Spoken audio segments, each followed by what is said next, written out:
bod číslo 11, návrh na spracovanie technické štúdie na inštaláciu dávkovacieho semafora na vstupe do mesta Stupava. Poprosím predkladateľa o úvodné slovo. Ďakujem za slovo. Milé poslankyne, vážení poslanci, dovolil som si spracovať a predložiť vám návrh uznesenia, ktorý sa zaoberá návrhom dávkovacieho semafora alebo brány na vstupoch do mesta Stupava na ceste 1/2. Ešte raz opakujem, že jedná sa o cestu 1/2, čiže prvú triedu, ktorá ide Stupavou. Táto téma pojednáva o zariadení veľmi jednoduchom, ktoré by malo vyriešiť jav, ktorý sa v meste Stupava za posledné obdobie opakuje a zažívajú si občania Stupavy následky v paralizácii mesta tým, že v meste sa nedá hýbať autami. Ten jav vzniká vtedy, keď na D2 dojde k nehodovej udalosti, ktorá paralizuje D2 a či už šoféri od hraníc z Čiech alebo z Bratislavy závisí na tom, teda, že kde sa nehoda stane, automaticky, čo urobia, skrátia si čakanie v kolóne tým, že odbočia na 1/2 pri najbližšom zjazde z diaľnice a šup cez Stupavu. Stupava v tom momente má kolónu aut skladajúce sa z nákladiakov, týrakov, autobusov, aut a celá hlavná cesta je zastavená s tým, že ak chcete v Stupave vybaviť hoci len ísť, ja neviem, pre deti, alebo vybaviť nákupy, alebo niečo, tak z bočných ciest sa v danom čase, či už je to pracovný týždeň alebo víkend, na hlavnú cestu sa nedostanete a stojíte na bočných cestách s tým, že sa niekto ulútostí nad tým, aby ste sa vôbec niekam pohli. Tento nápad už je aplikovaný nejaké roky v nemeckých hovoriacich krajinách a v Spojených štátoch. Materiály som uviedol overené príklady z Tyrolska, z Nemecka, zo Švajčiarska. Sú tam nejaké žánrové obrázky. Je tam v materiáli uvedená stručný technický návod, čo by v tej štúdii malo byť obsiahnuté. Čiže jedná sa o umiestnenie tých rámp, detekcii a logike riadenia tých semaforov, kedy sa majú spustiť, kedy tam má byť červená, kedy tam má byť zelená. Samotné prevádzkové režimy, sú tam uvedené jednoduché právno-organizačné nastavenia. A samotný semafor, tá rampa alebo tá brána, ktorá by zastavovala autá pred Stupavou a tým by dávkovala ten prúd do mesta Stupava, čím by umožňovala teda dýchať v Stupave, doprave, tak je technická vec, ale čo treba vyriešiť je to spúšťanie a to riadenie. A to je vec, ktorá je naviazaná na ďalšie strany, ktoré by mali vstúpiť do prípravy tej štúdie, a to je jednak správca komunikácie 1/2 Slovenská správa ciest a jednak Národná diaľničná spoločnosť, na ktorej teda telese sa daná nehodová udalosť uskutoční. V danom momente, keď sa toto udeje na diaľnici, musí prísť signál, ktorý musí byť nejakým spôsobom overený, a ten signál spustí daný semafor, spustí tam červenú a potom po nejakých minútach to bude dávkovať, tak ako má väčšina vodičov skúseností pri nejakých prerábkach alebo opravách na cestách, tam sú vlastne v malom tie dávkovacie semafory. Čiže do toho spracovania vstupuje mesto Stupava, Slovenská správa ciest a NDSK.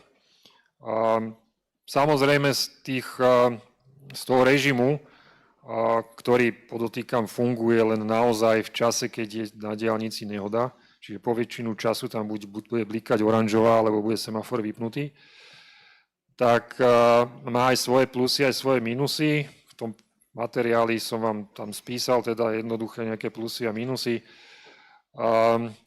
Celý tento materiál je spracovaný na základe nejakého rýchleho prieskumu, ktorý som urobil, ktorý som pozisťoval, ako to vo svete funguje, tak to berte ako taký stručný a jednoduchý návod o celej tejto problematike. No a teda, aby som uzavrel ten príhovor, teraz je nastavené toto VZDN spôsobom, že navrhujem aby aby mestské zastupiteľstvo schválilo uznesenie s tým, že ukladá prednostke úradu, možno by tam malo byť mestskému úradu, obstarať vypracovanie technickej štúdie na inštaláciu dávkovacieho semafora brány na vstupoch do mesta Stúpava na ceste 1/2. Ešte sú tam vlastne dve mapky, kde som to len tak, akože podľa nejakého cítenia, ktoré technické mám, umiestnil, ale to je čisto len idea. To musí preštudovať tá štúdia, kde sa to najviac hodí. Takže takto to navrhujem a tým aj chcem poprosiť teda o vašu podporu k tomuto návrhu, ktorý, ak uznáte za zmysluplný, tak by som bol rád teda, keby ste ho podporili. Ďakujem. Dobre, otváram diskusiu.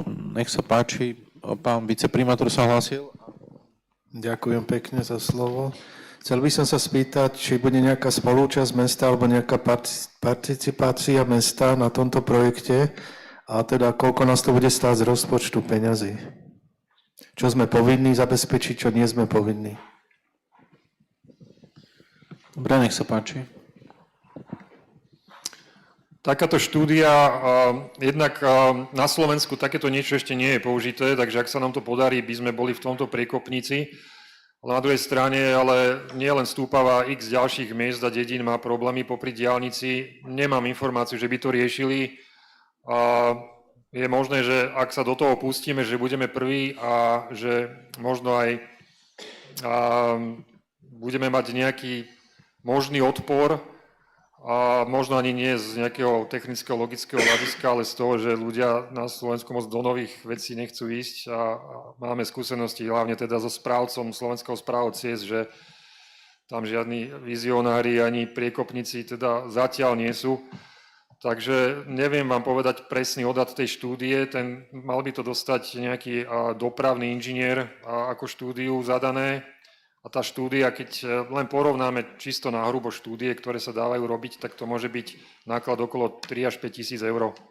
Možno menej, neviem, to treba určiť prieskumom trhu. Čiže participácia mesta teraz v tomto prvom kroku by bola na tomto spracovaní štúdie. A potom, či už sa bude podieľať na samotnej inštalácii toho semafora, už aj Slovenská správa ciest, teda asi by sa mala, keď je to na jej ceste, tak to už sú ďalšie kroky, ktoré ale teraz neviem dopredu predikovať. Dobre, nech sa páči, dostala sa poslanec Kolárovci, poslanec Smeja a poslanec Zvoník. Ďakujem za slovo. Ja som sa tiež chcel spýtať na finančné krytie, ale pochopil som teraz, že v tejto fáze hovoríme o možno nejakých 2-3 tisícoch na tú štúdiu. Ale tá idea je zaujímavá, ale bude to v extraviláne a moja otázka, mám také 3 oblasti. Máme vôbec v slovenských zákonoch nejakú legislatívnu oporu, aby sme takýto semafor mohli niekde postaviť? Potom, a kto by ho vlastne spravoval, keďže by to bolo v extraviláne na ceste, ktorá je z majetku alebo v zodpovednosti Slovenskej správy ciest? A potom, ako sanitky a iné vozidlá s prednosťou jazdy, lebo keď sa tam zastokuje od Lozorna do Stupavy, ak tam bude červená na nejakom semafore a pôjde nejaká sanitka, tak predsa je to relatívne úzká cesta.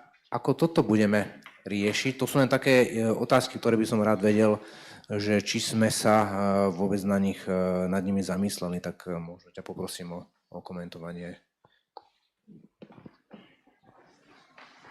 Keď si prečítate ten materiál, teda, ktorý máte predložený, tak samozrejme, že tam je toto napísané, tie minusy a plusy a sú tam tie preferencie napísané presne, že keď sanitky, policajti, hasiči, všetci majú, môže byť hociaká farba, červená, oranžová, neviem, aká vždycky majú prednosť a tí sa neriadia vlastne týmto bežným riadením. Bude priestor v protismere. Protismer je vždycky priestor a keď aj cesta 1/2 je cesta prvej triedy, má svoje šírkové usporiadanie, kde keď sa autá odsunú na krajnicu, tak stredom prejde. Ten priestor na prejdenie je, skôr sú tam také akože detaily, že keď tam autobus náhodou zastane, či nebude meškať. Ale toto sú tie otázky presne, čo tá štúdia má vyriešiť. Ja vám teraz nedám presný návod, lebo keby som ho mal, tak môžeme rovno to objednať a nech sa to ide urobiť. Teraz tá štúdia má presne tieto všetky aspekty preveriť. Takže konkrétne, môžeme si tu ďalšie veci hľadať, konkrétne veci sa dozvieme až po spracovaní. Mám možno ako aj niektorí iní o takú tú silnú obavu, že Slovenská správa ciest bude ťažký partner na to prerokovanie, lebo hovorím, nedá sa púšťať do nejakých nových vecí, ale to teraz neviem potvrdiť. Nech sa páči. Jak v poradí ste sa hlásili kto? Pán poslanec Smeja, myslím. Ďakujem za slovo. Ja principiálne nie som proti tomuto návrhu, ale bavili sme sa na Mestskej rade a tam sme sa nakoniec dohodli, že preformulujeme uznesenie a vtedy si to aj spracovateľ materiálu zobral za svoje.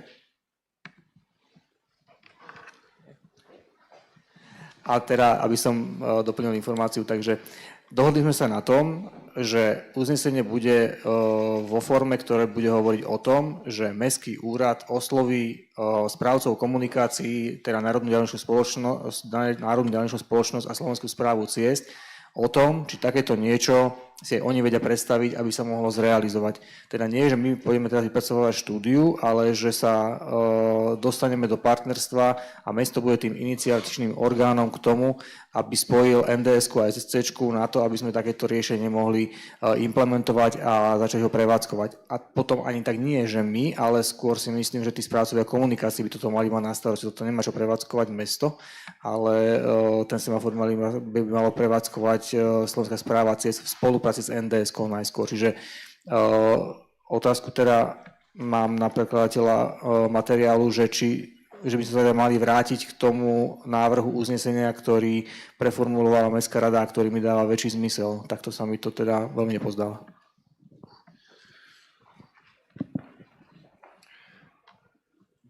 Áno, kolega správne hovorí, tam vlastne na záver toho materiálu, ktorý máte, je aj stanovisko Mestskej rady, presne takto, ako citoval. Máte ale predložený ten pôvodný návrh, aby ste si vedeli vytvoriť nejako ten obraz, ktorý som aj teraz akože technicky popísal, celý ten zámer.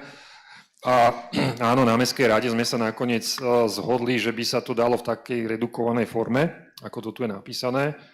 Len chcem ako keby ešte zdôrazniť tú vec, že vo finále, aj keď to schválime ako odporúčanie vstúpiť do rokovania so Slovenskou správou ciest, trošku sa stratí ako keby to chcenie mesta Stúpava, áno, chcem to tu mať, hej, že naozaj to tu chcem mať, lebo tá situácia v tej Stúpave počas tej nehody na diaľnici je fakt vážna. Že teraz, keď to dáme len takto, ako vstúpime do rokovania so Slovenskou správou ciest a tá povie, tam nejaký referent povie, keď sa nedostaneme niekam vyššie riaditeľovi, že to tu nepoznáme, my sa tomu nevieme vyjadriť, neviem, proste zabije sa to jednou ranou. Čiže v tomto cítim také akože, keď vstúpi mesto do rokovania so Slovenskou správou ciest, je iné, ako keby sa išlo už s nejakým materiálom, ktorý je opečatený a podpísaný dopravným inžinierom, ktorý by povedal, že na základe smernice, ktorá nám dneska dovoluje inštalovať semafóry, napríklad, jak máme na Novej semafor, lebo sa tam robí teraz ten oprava toho mostu, tie semafóry sú podľa nejakej tepečky, nejakej smernice, dneska fungujú, hej, len fungujú na týchto dočasných výlukách, alebo celé záhorie, keď sa opravovalo, tak okolo Rohožníka, kde tam boli tieto semafóry roky, či na Pezinskej Babe boli tieto semafóry roky. Takže na to je nejaký predpis a ten predpis pravdepodobne by trebalo rozšíriť, novelizovať alebo niečo. A s tým by ten odborník s tou štúdiou už vedel, tej SSCčke, tu máš, takto si to predstavujeme a podľa mňa to je iná vypovedacia hodnota, ako keď teraz vstúpi Mestský úrad. Akože teraz nehnevajte sa na mňa, ale Mestský úrad nie sú tí odborníci, hej, že keď to z tohto pohľadu takto beriem, tak tá vážnosť a ten drive sa tam stratí, ak to schválime tak, ako sme si to na tej Mestskej rade schválili. Tomto rozumiem a preto som ja predostrel pôvodný návrh a je tu ten návrh Mestskej rady. Akože môžeme sa o tom ďalej baviť. Nech sa páči. Nech sa páči technická, pán poslanec Smeja.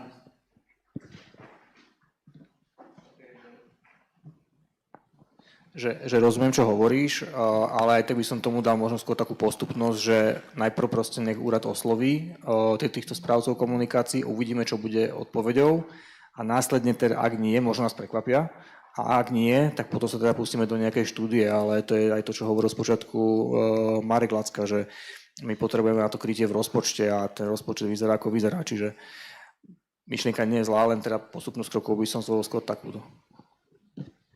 Pán poslanec Zvoník. Už mi boli zodpovedané moje otázky. Dobre, pani poslankyňa Kovač-Manová. Ďakujem. Moje otázky smerujú skôr k technickému smeru a prvá je, že či to je vlastne myslené, že či na takomto princípe vlastne nefunguje aj tunel Sitina, že keď je havária, tak vlastne odstaví sa vstup do tunelu práve nejakými svetelnými signalizáciami.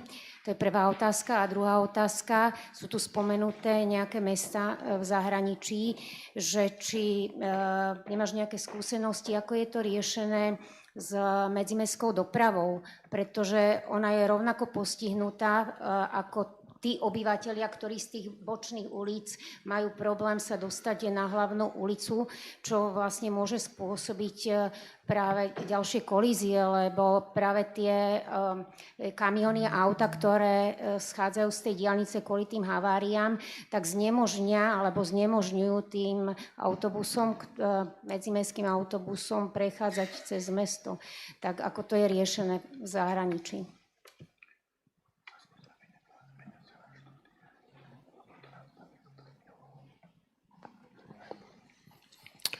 S tými tunelovými stavbami to je dobrý point, dobrý postreh.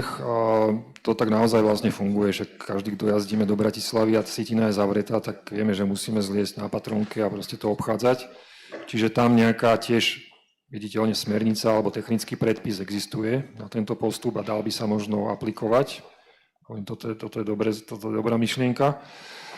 A čo sa týka tých autobusov, to vidím ako zatiaľ taký jediný, že mínus alebo proste veľký otáznik, lebo z tých materiálov, ktoré sú v dispozícii na internete, sa úplne nedá vyčítať také tie detaily. Tam akože internet není všemocný a to by trebalo sa rozprávať už potom s úradníkmi v tých daných obciach a možno by vedeli akože nám dať nejaké návrhy, ale to je akože mimo mojich možností aj akože všetkých, aby som dospel k takémuto nejakému rakúskému návodu a prevádzkovému poriadku. Akože bolo by to fajn sa do niečoho takého pozrieť, ale toto je akože...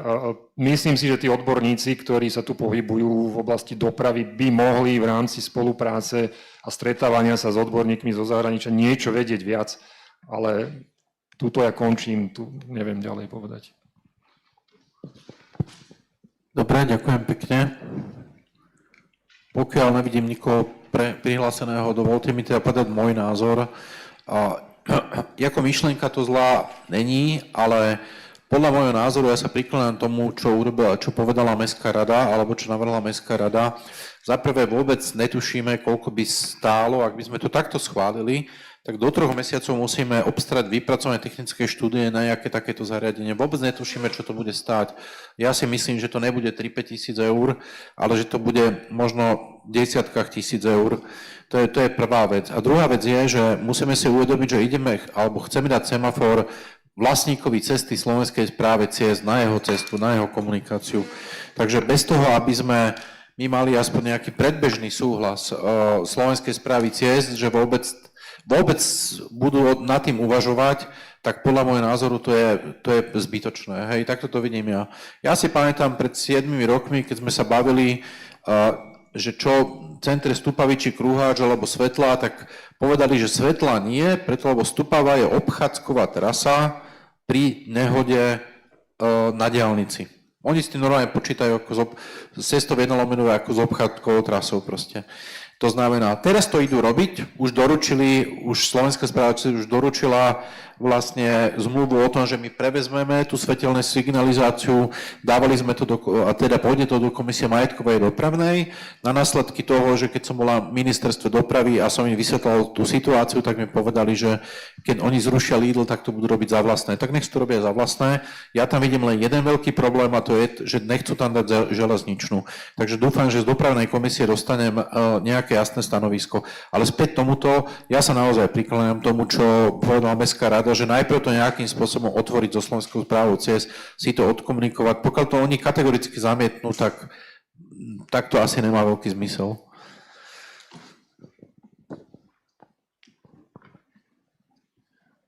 K tej obchádzkovej trase len poviem, že toto akože neruší tú obchádzkovú trasu. Obchádzkovú trasu to povoluje len s dodatočným programom, že ten prúd dopravný v Stúpave to seká na úseky. Že to je to dávkovanie. Volá sa to proste, dávkuje to do toho mesta. Či vznikajú v tých dávkach nejaké preluky, kedy tí ľudia v Stúpave vedia sa dostať z jednej strany na druhú. Čiže my určite ani nemôžeme ísť do toho teraz to riešiť, že my vám ideme zrušiť tú obchádzkovú trasu. To sa tam nemôže ani spomenúť. Že my ideme len tie autá túto trošku akože dávkovať. A druhá vec, dobré, keď teda pôjdeme tým okresaným spôsobom akože k Slovenskej správe ciest, navrhujem, že tak urobme aspoň, čo nás nemusí nič stáť ako úrad alebo mesto, tak urobme prieskum trhu, oslovme 3-4 dopravných inžinierov a vyžiadajme si PHZ-ku, proste, že čo by takáto štúdia z ich pohľadu stála, aby sme sa dozvedeli, čo takáto štúdia môže stať. Ako to môžeme urobiť, to nevidím ako problém. Keď sa toto popíšeme, tak skúsime to spraviť. Dobre, tak pokiaľ nevidím nikoho prihláseného a není žiadny pozmeňujúci návrh, tak poprosím návrhovú komisiu. Áno, nech sa páči. Čiže teraz ale... Že teraz čo, mám akože dať ten pozmeňujúci návrh, alebo... Ne, lebo však možno teraz väčšina sa nevyjadrila k tomu, tak ja neviem, možno...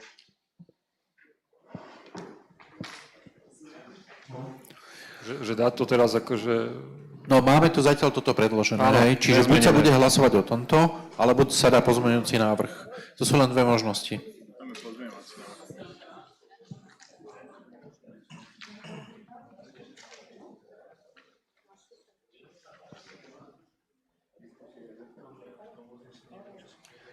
Dobre, čiže ako autor toho návrhu sám si to môžem akože skresať teraz, hej? Áno, môžeš dať pozmeňujúci návrh. To nevadí, že si autor. Pozmeňujúci návrh môže dať ktokoľvek, aj predkladateľ materiálu. No možno by mi pomohlo, keby sa ešte nejakí iní technici z poslancov akože vyjadria k tomu, hej, že ak teda majú záujem.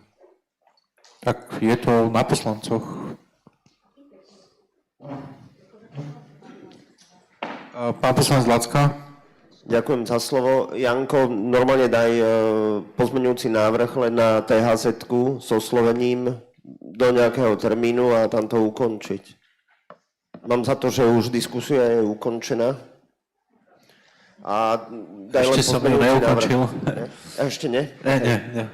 Lebo už si sa dával čítať návrh uznesenia, takže som mal za to, že už je ukončená. Daj pozmeňujúci návrh.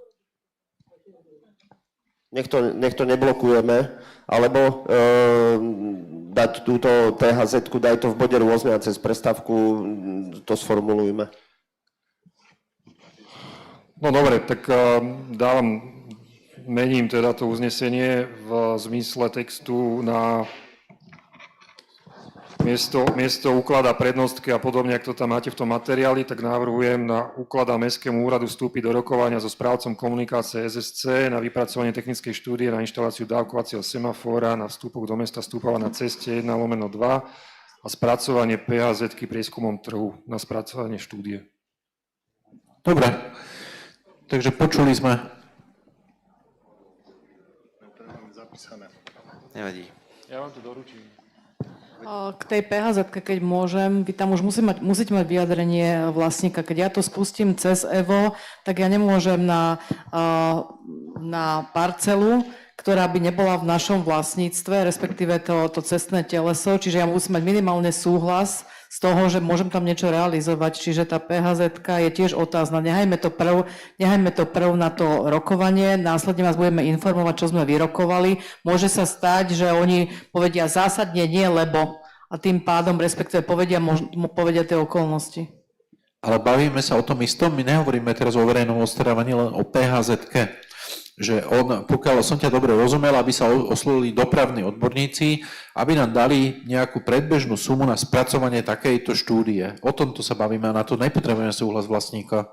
My nepotrebujeme na to ani EVO. Proste my len oslovíme niekoľkých týchto, aby nám dali proste svoju cenu. Však nejde. Ale na to nepotrebujeme súhlas vlastníka. Na to podľa mňa nepotrebujeme. Dobre, takto ako to bolo povedané, tak toto je pozmeňujúci návrh. Hej? Dobre? OK, tak poprosím návrhovú komisiu. Mestské zastupiteľstvo vstupové ukladá Mestskému úradu vstúpiť do rokovania so správcom komunikácie 1.2 Slovensko správo ciest vo veci vypracovania technickej štúdie na inštaláciu dávkovacieho semaforu na vstupoch do mesta Stupava.